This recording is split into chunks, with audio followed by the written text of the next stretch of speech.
L'air frais et sec de la nuit s'engouffrait par ma fenêtre. Je laissais échapper un soupir, le menton appuyé sur ma paume gauche. Mon bras servant de point d'appui, tandis que mon coude reposait sur le rebord de la fenêtre. Le jour s'était éteint dans un brouillard d'existence surréaliste. Du moins, c'est l'impression que j'en avais eue. Nous avions enfin aménagé dans notre nouvelle maison, et chaque instant était consacré à subtiliser tel ou tel objet parmi les cartons débordants. La maison était magnifique, imprégnée des rêves du lac qui se reflétaient dans les délicates boiseries sculptées qui ornaient chaque recoin. Un cerisier rouge profond gardait les portes. Poissons, fleurs marines et libellules semblaient danser sur les moulures, comme s'ils étaient vivants. Les murs étaient d'un bleu ciel profond et les plafonds carrelés d'un vert clair subtil. Les sols, d'un rouge champ profond, étaient en bois de cerisier, cirés et lustrés jusqu'à briller sous la lumière du jour. Tout, dans cette somptueuse demeure, respirait le luxe, un chef-d'œuvre artistique transformé en un foyer niché au bord d'un lac paisible, au cœur des montagnes Catskills. J'avais toujours rêvé de vivre dans une maison si délicatement construite. Elle comblait tous mes espoirs et pourtant, un malaise m'envahissait dans cette petite propriété. La journée entière m'avait paru irréelle. J'avais ruminé cette idée à plusieurs reprises en déballant ici et là des petits objets emballés dans du papier journal. Voyez-vous, nous n'étions pas du tout à l'aise financièrement. On avait toujours l'impression de manquer d'argent, de peiner à joindre les deux bouts. Comment pouvions-nous alors nous offrir cette maison luxueuse, me direz-vous? Le diable se cache dans les détails. Il y a plusieurs années, nous avions décidé, puisque tous nos enfants sauf un avaient quitté la maison pour entreprendre leur propre chemin dans ce monde imparfait et cruel, de laisser derrière nous notre petite maison sur la montagne.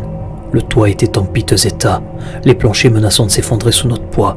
Nous avons fait de notre mieux pour la réparer et l'avons mise en vente. Nos enfants y avaient grandi, cette vieille maison imprégnée de tous les plus beaux souvenirs inimaginables. Et bien que j'ai eu le cœur lourd de dire adieu à notre foyer, après près de 20 ans, je savais qu'il était temps pour nous de nous installer dans un endroit qui nous appartienne vraiment pour le restant de nos jours. C'est alors que Cynthia a trouvé cette maison. Située à près de 2 heures de tout ce que nous avions connu durant notre relation, la maison nous offrait un nouveau départ pour nos vieux jours. Cynthia avait déjà la cinquantaine, tandis que je venais d'entamer ma quarantaine. Et il était temps pour nous d'aborder une nouvelle étape de notre vie. Et nous avions trouvé l'endroit idéal, à un prix modique.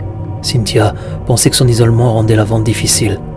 C'était une maison de plein pied, avec 3 chambres sur un terrain de 8000 m². Entouré d'une forêt dense, un petit lac s'avançait vers la maison à l'ouest. L'eau avait à peine le temps d'imbiber le sol alentour que les fondations de notre sous-sol transformées en habitation occupaient déjà le terrain. Ces dernières années, l'eau avait commencé à s'infiltrer dans le sous-sol, l'air humide de cette pièce sombre étant saturé d'humidité, et un bon joint d'étanchéité suffirait à régler le problème. À un prix raisonnable, nous avons payé à peine plus cher que notre ancienne maison. Celle-ci avait été vendue assez rapidement à une ancienne voisine. Nous la détestions. D'ailleurs, tout le quartier la détestait aussi. L'argent était bon, et nous avons pu verser un acompte conséquent pour notre nouvelle demeure. C'était il y a 6 mois. Quelques jours auparavant, les papiers avaient été signés, et nous avions commencé notre nouvelle vie. Maintenant, nos 3 aînés étaient partis, ne laissant que mon fils de 17 ans qui restera avec nous jusqu'à l'année prochaine, date à laquelle il prévoyait de partir pour l'université. C'était une période difficile pour moi, d'autant plus que je venais de quitter la maison où j'avais posé mes valises pendant de si longues années. Le malaise que j'éprouvais en déballant mes cartons s'expliquait facilement par tous les changements qui s'opéraient en moi. C'était un sentiment doux amer. Si j'obtenais la maison de mes rêves, je perdrais mes enfants. Je vieillissais et je tournais une page de ma vie. Un sourire en coin, comme par inadvertance, se dessina sur mes lèvres roses. Ce n'était que du trac. Me redressant de mon siège en carton, je glissai une mèche de mes cheveux blonds derrière mon oreille gauche. Le gris pâle de mes yeux parcourut les limites de notre nouvelle maison. 2 lampes seulement éclairaient le salon, laissant les ombres jouer parmi nos affaires. Un léger soupir m'échappa et je me dirigeai vers la sortie, conscient du travail qui restait à accomplir. Et c'est là que mon histoire prend une tournure étrange. Il était environ 21h, ce 24 juillet. Les derniers rayons du crépuscule cédant la place à l'écrasant disque argenté de la lune. Tandis que je réfléchissais à l'endroit où je commençais à travailler le lendemain matin, quelque chose attira mon attention. Une ombre à la forme étrange. On aurait dit celle d'un enfant assis par terre, près des cartons entassés pêle-mêle dans un coin. Un léger frottement de sourcils me fit grimacer. C'était une façon intéressante pour la lumière de refléter nos affaires. Haussant légèrement les épaules, j'atteignis la lampe avant de me diriger vers notre chambre pour un repos bien mérité après cette longue journée de rangement. C'était peut-être simplement mon imagination, usée par la fatigue, qui me jouait des tours. Alors que je me glissais sous la douche couette en duvet de notre lit, j'ai pris la main de Cynthia et en souriant, j'ai enroulé mes doigts autour des siens. Sa chaleur m'aidait toujours à trouver un sommeil plus paisible, mais cette nuit serait différente. Mes yeux se sont fermés dès que ma tête a touché l'oreiller. Ma respiration s'est faite plus superficielle, tandis que je m'endormais pour la première fois dans notre nouvelle maison. Et c'est à ce moment-là que les choses ont commencé à vraiment devenir étranges. Très vite, je fus transporté dans un monde onirique qui ressemblait à notre nouvelle maison. Je me tenais là, sur la terrasse qui bordait l'arrière de la demeure.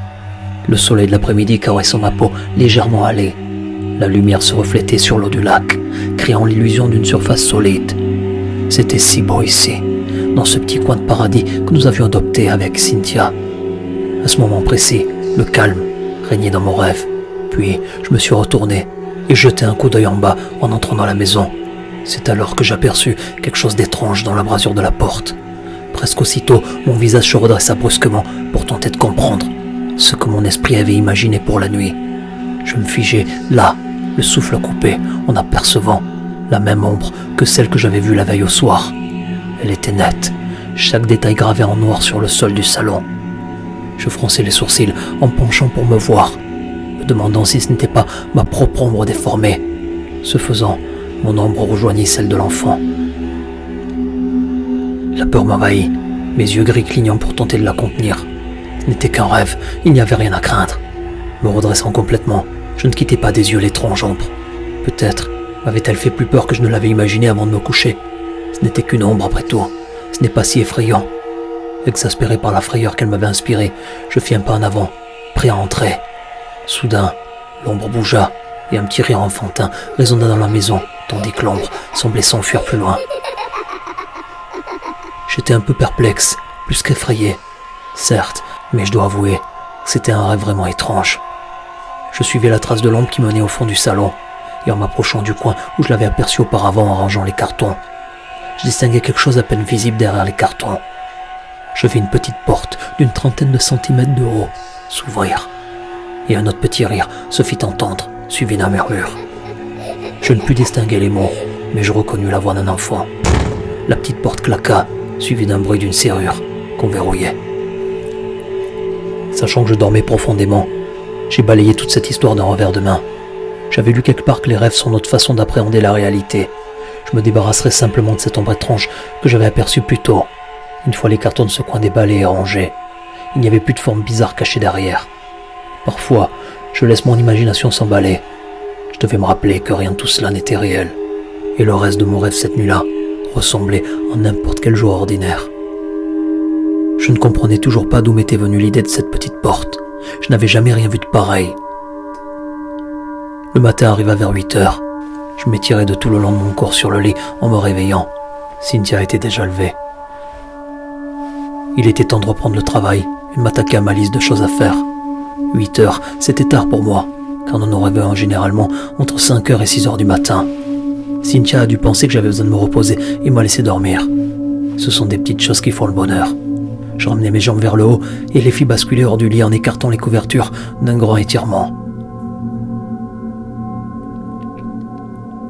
Une fois habillé, je me suis dirigé vers le petit couloir qui reliait les deux chambres du reste de la maison. La chambre de mon fils se trouvait à l'opposé pour préserver son intimité, et il y avait une salle de bain dans la chambre parentale, ma chambre, ainsi qu'une autre attenante à la cuisine. C'était vraiment une charmante petite maison, si joliment conçue et imprégnée des rêves de son propriétaire. En me dirigeant vers la cuisine, je sentis déjà l'arôme amer du café fraîchement moulu. J'inspirais profondément, fermant les yeux pour savourer ce parfum, et après avoir approché mon regard de quelques pas avant de le reporter sur le monde qui m'entourait, je fus surprise de le voir posé précisément à l'endroit où j'avais aperçu l'ombre enfantine la nuit précédente. Un instant, je m'arrêtai, scrutant le petit coin à la recherche du moindre signe inhabituel. Et en dépassant des cartons, j'aperçus un coin qui dépassait. C'était un minuscule chambral de porte, identique à celui de mes rêves. « Chérie, tu peux venir voir ça ?» Ai-je aussitôt interpellé Cynthia, immobile, les yeux rivés sur cette petite porte, dissimulée derrière les cartons.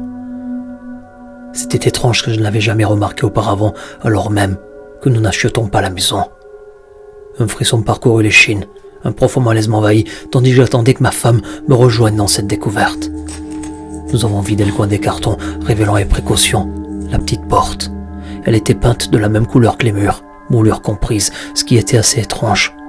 Elle semblait détonner avec le reste de la maison. Cependant, comme le constructeur et l'architecte de cette maison avaient visiblement eu les moyens, nous avons supposé qu'il s'agissait d'un monte-charge, mais où menait-il ? La maison n'avait pas d'étage, à l'exception du grenier où l'on pouvait à peine se tenir debout.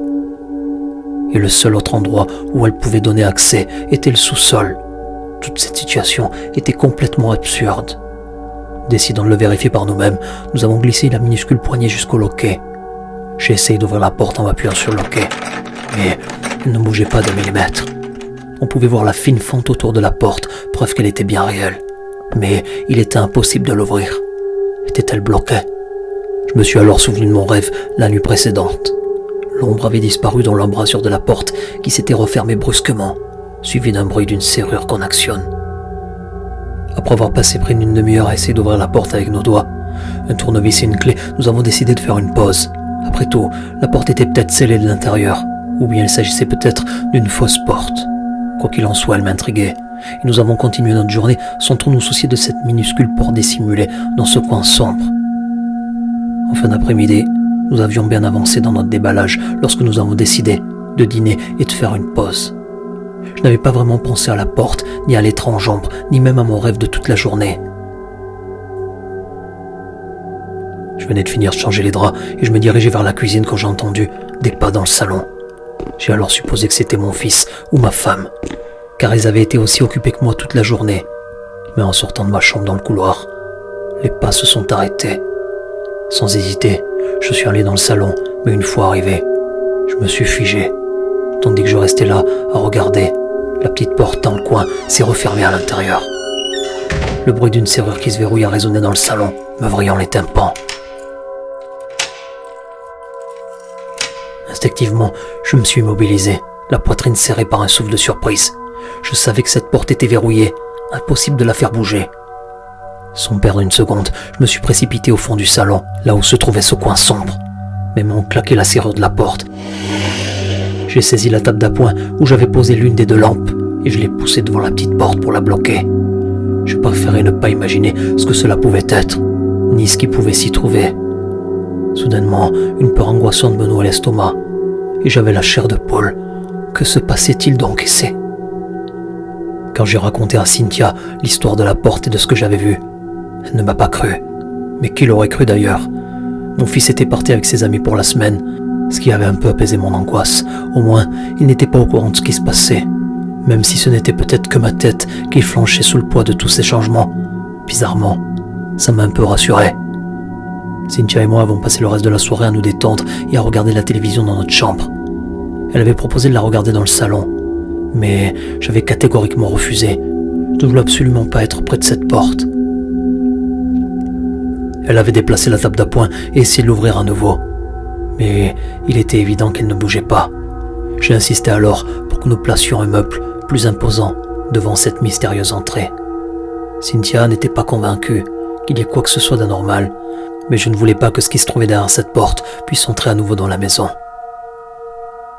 Alors que la nuit tombait sur notre deuxième nuit dans notre nouvelle maison, je restais allongé là, mal à l'aise, près de ma femme. J'avais besoin de regarder la télévision, bien que nous soyons restés là pendant des heures. Et je ne crois même pas que Cynthia ait remarqué mon absence. Mes pensées perdues par la fenêtre, en direction du lac, un malaise s'était installé en moi, se transformant peu à peu en une angoisse bien plus profonde.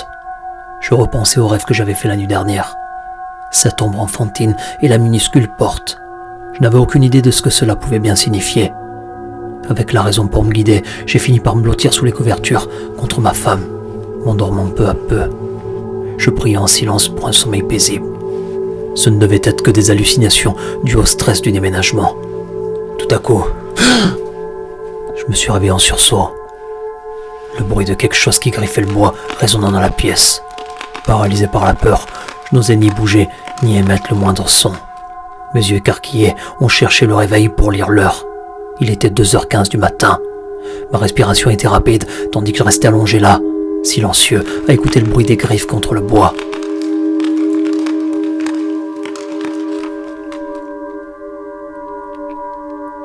Puis, plus rien. Un grincement a suivi de quelques gémissements à peine audibles. Ces gémissements ont vite laissé place à ce qui ressemblait aux sanglots d'un enfant blotti contre ses bras. J'ai glissé ma main sous les couvertures pour l'enrouler autour de celle de Cynthia. J'ai serré doucement ses doigts pour essayer de le réveiller, mais au lieu de cela, comme toujours, elle a ronflé et marmonné quelque chose à propos du travail, puis s'est retournée. Les sanglots avaient cessé. La maison retomba dans le silence, mais je n'arrivais pas à dormir. Quelque chose se cachait derrière cette petite porte et je voulais sortir. Avions-nous vraiment réussi à l'empêcher de s'échapper?